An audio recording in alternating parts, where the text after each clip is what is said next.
महाराष्ट्र की राजनीतिक सियासत में अचानक से काफी उठापटक हुई और इन सब के बीच एकदम से उभर के सामने आए एकनाथ शिंदे और उनको नया मुख्यमंत्री बना दिया गया। चर्चाएं राज ठाकरे को लेकर थी, उद्धव ठाकरे को लेकर थी, देवेंद्र फडणवीस को लेकर थी, राजनीतिक बिसात इनके नामों पर बिछाई जाती थी। लेकिन एकनाथ शिंदे ने सभी को मात देते हुए यहाँ पर सीएम पद संभाल लिया। अब आपको बताएं कि शिवसेना से बगावत जिस तरीके से एकनाथ शिंदे ने करी तो ठीक वैसे ही राज ठाकरे ने भी किया था। लेकिन एक बहुत गंभीर आरोप राज ठाकरे पर लगा था। वो आरोप सुनकर आप भी दंग हो जाएंगे, जिसकी वजह से शिवसेना से अलग होना पड़ा था। आपको बता दें कि जहां पर राज ठाकरे पर आरोप लगे तो उनके अपनों ने भी सवाल खड़े किए थे। 1996 में मुंबई में हुआ एक मर्डर जिसका लेकर तमाम बातें बनाई गई।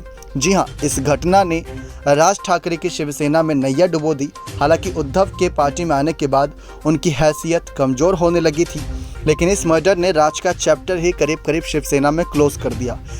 इसके बाद उद्धव का सितारा चमकता गया। बाल ठाकरे के बाद उद्धव ठाकरे को ज़्यादा तरजीह मिलने लगी, लेकिन ठाकरे बचपन से ही राज को अपने साथ राजनीतिक रैलियों में ले जाने लगे थे, तो उनको सारे गुण भी राज में आ गए थे। चाल ढाल, भाषण, तेवर, गुस्सा सब हूबहू वो बाल ठाकरे की तरह गजब के कार्टूनिस्ट थे। सब राज को ही शिवसेना का भविष्य मान के चल रहे थे। लेकिन कहा जाता है कि बेटा तो बेटा ही होता है। बाबा साहब की पत्नी मीना ठाकरे चाहती थी कि कम से कम उनका एक बेटा तो राजनीति में आए। बड़े बेटे बिंदु माधव की सड़क दुर्घटना में जान चली गई थी। जयदेव की पिता से बनती नहीं थी तो विद्रोह करके पिता से नाता तोड़ चुके थे। बचे थे केवल उद्धव, जो शर्मीले, संकोची और सीधे साधे माने जाते थे। मां ने उनसे कहा कि उन्हें शिवसेना के कार्यक्रमों में जाना चाहिए। उद्धव ने मां की बात का पालन किया। आपको बता दें 1995 के बाद वो पार्टी के अंदरूनी कामों में पकड़ बनाने लगे। बाल ठाकरे भी तमाम कार्यकर्ताओं को उनके पास भेजने लगे।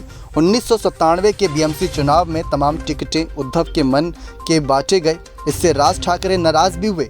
उस चुनाव में शिवसेना बीएमसी चुनाव जीती और उद्धव की पकड़ मजबूत होने लगी। शिवसैनिकों को भी समझ में आने लगा कि अगले नेता वही होंगे। आपको बता दें राज नाराज रहने लगे। पार्टी के अंदर कई खेमे बन गए, लेकिन ये अब तक रहस्य है कि उद्धव से नाराजगी के बाद राज ठाकरे ने उनका नाम अध्यक्ष पद के लिए क्यों प्रस्तावित किया था। 2003 में महाबलेश्वर में उद्धव ठाकरे को अगला अध्यक्ष बनाने का प्रस्ताव राज ठाकरे ने ही दिया था। इस पर तुरंत सर्वसम्मति से मोहर भी लग गई। उद्धव शिवसेना के कार्यकारी अध्यक्ष बन गए थे। लेकिन उस मर्डर की क्या कहानी थी वो भी आप जान लीजिए। मर्डर की कहानी पर यह कहा जाता है कि रमेश किन्नी का हुआ था। जी हाँ, यह हादसा रमेश किन्नी के साथ हुआ था।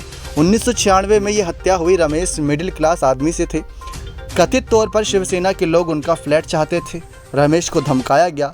उनकी बॉडी को एक सिनेमा हॉल में मिली थी।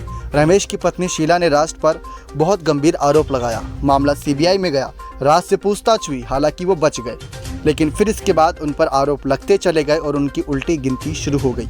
उसके बाद जिस तरीके से जब ये बात बाल ठाकरे तक पहुंची तो वो राज से खास नाराज़ हुए। उन्होंने गुस्से में घोषणा की कि मैं शिवसेना छोड़ रहा हूँ।